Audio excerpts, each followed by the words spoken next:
course d'orientation ce matin, c'est ce qu'on découvre avec Daniel. Tu es allé évidemment sur le terrain voir comment ça se passait. J'ai passé une sacrée belle journée dimanche à l'Arboretum Morgan. C'est dans le coin de Saint-Anne de Bellevue. On a l'impression, on quitte la ville et on arrive en plein milieu d'un site magnifique qui appartient à l'Université McGill.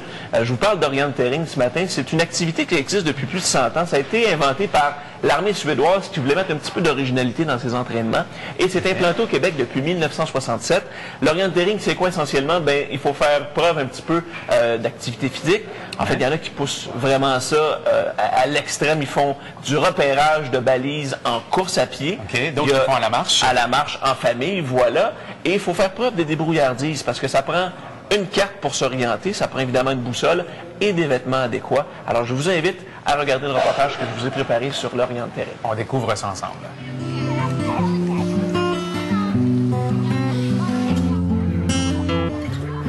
La première chose pour savoir où on est, on est au triangle ici. C'est toujours le triangle de départ. Donc, on l'oriente en mettant la boussole parallèle au nord magnétique. Je me cherchais dans ma vie. Je cherchais une orientation professionnelle. J'ai pris un cours d'orienteering. Je pensais que c'était du counseling. Ça a commencé de même. Et vous êtes resté accroché à ça, pourquoi? Ben, moi, j'étais au départ plutôt un intellectuel. Je voulais m'améliorer dans le sport. Fait que je me suis dit, en me concentrant sur quelque chose qui est intellectuel, que j'étais pour faire mon exercice sans m'en rendre compte. Et vous êtes resté là-dedans encore aujourd'hui? Oui, aujourd'hui, je suis plutôt dans le domaine, un sportif qui est pas très bon intellectuellement parlant. Donc, je fais beaucoup d'erreurs encore aujourd'hui. Et puis, j'ai du fun dans le bois. Je pourrais décider de m'en venir ici. Je suis quelqu'un qui aime être à l'extérieur. Puis ensuite, j'aime l'effort physique au niveau de la course à pied. Je retrouvais un côté physique qui était très intense à certains niveaux. Puis en même temps, ben, il y avait le côté intellectuel, donc la lecture de cartes, qui est vraiment un challenge dans certains cas, et qui en fait, c'est le secret de l'orienteering, c'est la lecture de cartes. On se perdra pas, inquiétez-vous pas, messieurs. Je vais vous retrouver. L'orienteering est une course ou une marche, dépendant du niveau que vous décidez de la faire, où on doit trouver des balises, effectivement, sur un territoire donné. Un territoire qui est assez restreint, où ce territoire-là a été cartographié de façon très spécifique. Donc, on voit la roche de 1 mètre jusqu'au cours de niveau, tous les sentiers. On essaie de trouver tous les sentiers, bien évidemment. La densité de la forêt comme telle, donc un champ, une forêt très dense est identifiée. Donc, ça permet aux participants de choisir, en fait, le meilleur chemin qui puisse emmener à la balise. Oui, SS. Oui. On le voit ici à la jonction entre les 2 sentiers. Pour la famille, c'est de trouver les balises. Peu importe le temps, c'est la marche, c'est le plaisir d'être en forêt. Pour l'orienteur, avec plus d'expérience, peut-être un peu plus sportif, c'est de trouver toujours ces mêmes balises-là, mais en moins de temps possible.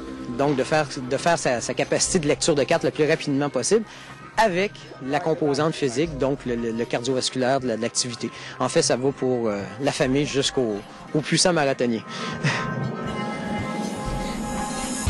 Il va trouver la balise pour nous autres. Après ça, on va y aller. Fais ça tricher un peu. Ne pas suivre les autres adversaires en orienteering. On ne sait jamais si eux sont perdus. Faut se fier à notre instinct. Parole d'un gars d'expérience. Oui. Quand on repère une balise, qu'est-ce qu'on doit faire? Ben, on doit s'approcher, vérifier à la suite avec le code, parce qu'on a des codes de balises, vérifier si c'est la bonne balise, parce que bien évidemment, dans la forêt, il y a plusieurs balises, dépendant du circuit qu'on fait. On peut pas poinçonner n'importe laquelle. Quand on arrive, on vérifie effectivement si on a la bonne. Donc, on vérifie le code. Si c'est le bon code, on sait qu'on a la balise 1, code XYZ.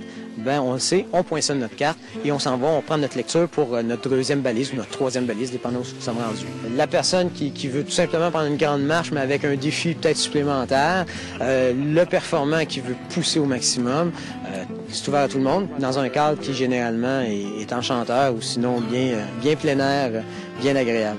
Merci Stéphane. De rien, ça me fait plaisir. Belle sortie à faire en famille, mais encore, comme tu le disais, pour les gens qui cherchent un défi.